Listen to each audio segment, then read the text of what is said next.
بسم اللہ الرحمن الرحیم. سر خالد محمود صاحب ان وقتوں سے میرے استاد کہہ لے، استاد تو عاقب کے تھے جب یہ پی سی بی کے چیئر پرسن ہوتے تھے، لیکن ان کی ایک بہت ہی عاجزانہ ایک مومنٹ تھی جب میں اپنے ہنی مون پر کینیڈا گئی. عاقب اور میں، ہمارا پہلا ہنی مون تھا.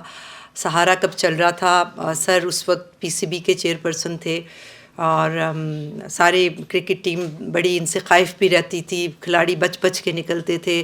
بڑا روب و دبدبہ تھا ان کا. لیکن ایئرپورٹ پر مجھے یاد ہے کہ واپسی پر ٹورانٹو ایئرپورٹ پر نماز کے وقت میں کسی کونے میں نماز پڑھنے کی کوشش کر رہی تھی. زمین ڈھونڈ رہی تھی کہ کوئی میرے پیچھے سے آیا اور اس نے مجھے ہٹا کے باقاعدہ اپنا بکسہ کھولا، اس پہ سے جائے نماز نکالی. سر کو تو شاید یہ بات یاد بھی نہ ہو، اور میرے لیے جائے نماز بیٹھ کے زمین پہ بچھائی اور کہا بیٹا اس پہ آپ نماز پڑھیں، آپ زمین پہ نہ پڑھیں. تب سے دل کی گہرائیوں سے خالد محمود صاحب کی جو عزت ہے وہ آج بھی ہے، اور ابھی بھی انہوں نے بہت بڑک پن کا، بڑے ہونے کا مظاہرہ کیا ہے کہ اس ہال میں کرکٹر کی ڈومیننس ہے، وہ بھی آدمی، اور دو عورتوں کی دو گواہیاں ہوتی ہیں. میں تو مطلب سٹیج پہ ایک ہی ہوں، پر پھر بھی انہوں نے مجھے کہا کہ میں عاقب سے زیادہ، میں عاقب کی شناخت، تو یہ بہت بڑی انہوں نے، اگرچہ ایسا ہرگز نہیں ہے بٹ ڈیفینیٹلی بہت مجھے عزت بخشی ہے. اور سر کی عزت ہمیشہ سر آنکھوں پر، بہت بڑی شخصیت ہیں، بہت اندر سے، جس طرح انہوں نے کہا کہ کچھ لوگ دیکھنے میں بہت ماڈ اسکواڈ لگتے ہیں، جیسے قائد اعظم کے بارے میں بھی دنیا نے ہمیشہ ایسا کہا. لیکن جسے کہتے ہیں پیرنٹس ڈسیو، بہت سارے لوگ وہ نہیں ہوتے جو دکھتے ہیں، اور جو دکھتے ہیں وہ نہیں ہوتے. زندگی کی یہی ایک حقیقت ہے. میرا تعارف، کیونکہ میرے بھائی مجھے پہلی دفعہ یہاں ملے اور سرسری ہم نے جو گفتگو، تو تھوڑا سا آپ سب کی کیوریوسٹی ہوگی. اپنے بارے میں بتانا خود اچھا نہیں لگتا، لیکن کیونکہ ہم یہاں آج اکٹھے ہوئے ہیں تو تھوڑا سا آج سے جو تعارف ہوگا، اگرچہ یہاں ہال میں ہم اس وقت 20-25 لوگ ہیں اور اینڈ تک ہال بھر جائے گا، لیکن یہ 20-25 لوگ جو ہیں 20-25 اداروں کو ریپرزینٹ کر رہے ہیں، 20-25 خاندانوں کو ریپرزینٹ کر رہے ہیں. تو یہ جو سلسلہ گھر جا کے ماؤں کا بچوں کو بتانا، بچوں کا آگے فرینڈس کو بتانا، تو یہی ہم چاہتے ہیں کہ کتاب، ادب اور معاشرے کی اصلاح کا سلسلہ یہ چھوٹی چھوٹی ٹولیوں سے ہی شروع ہوتا ہے. اور یہ جو آج مولانا ظفر علی خان فاؤنڈیشن، جو ایک آج یہ جو نام ہے، آج جب میں سفر کرتے ہوئے یہاں آ رہی تھی تو میری آنکھوں میں تحریک پاکستان، وہ اپنا ڈیبیٹنگ دور کا وہ زمانہ، وہ تقاریر، وہ تمام سناریو آنکھوں سے گزر گیا. کیونکہ میں بھی شہیدوں کے خاندان کی بچی ہوئی پیداوار ہوں. میرے والد جو تھے وہ تحریک پاکستان کے ایک بہت نامور ورکر تھے، قائد اعظم کے ساتھیوں میں سے تھے. بہت اولڈ ایج میں انہوں نے پاکستان بننے کے بعد شادی کی تھی. سارا کچھ انہوں نے اپنی املاک، اپنی زندگی پاکستان کو دی. سارا خاندان کٹ گیا اور یہاں پر سب کچھ کٹوا کے اس پاکستان کو بنایا.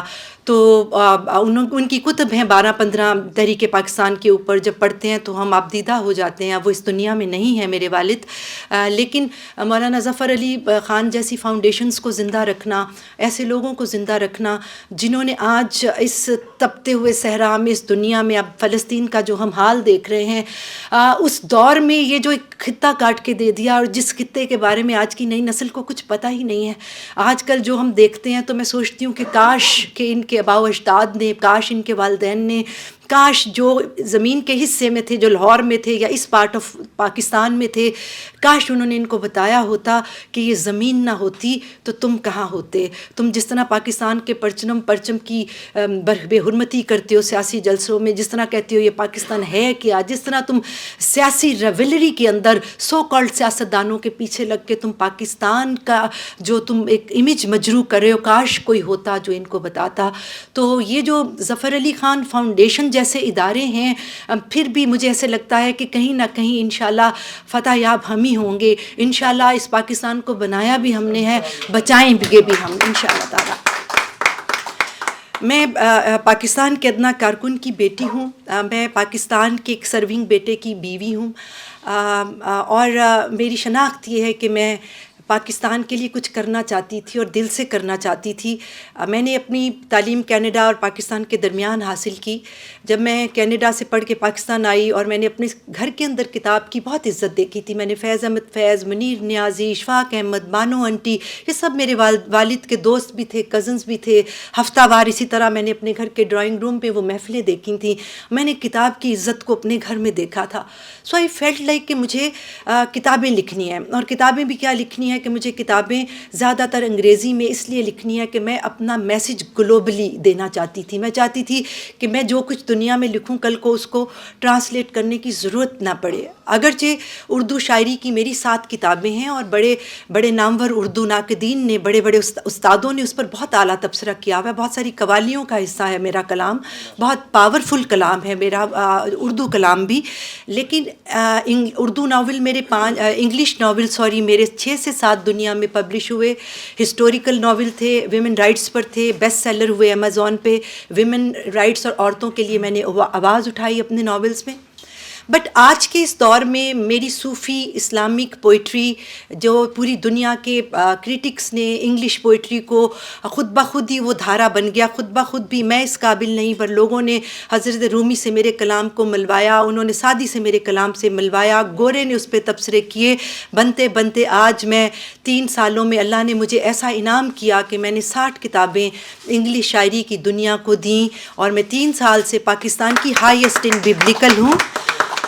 میں نے دنیا کے 3 ورلڈ ریکارڈ چھین لیے ہیں اور چوتھا highest poetic lyrics of Shakespeare کا ریکارڈ بھی آئی تھنک ہم ابھی لائنیں گنیں گے تو ہو سکتا ہے 1-2 سال میں ہم وہ ریکارڈ بھی بریک کر دیں انشاءاللہ تعالی. میرے کلام کی زیادہ تر دھارا صوفیزم کی طرف ہے، اگرچہ میں ہر طرح کا لکھتی ہوں انگلش شاعری میں، بٹ اللہ کی محبت صوفیزم کی طرف وہ زیادہ چلا گئی ہیں کتابیں.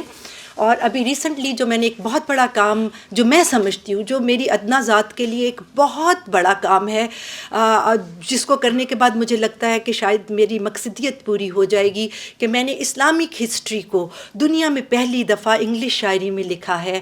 اور وہ جب اکٹھا کریں گے تو وہ انسائکلوپیڈیا آف اسلام بن جائے گا انشاءاللہ تعالی.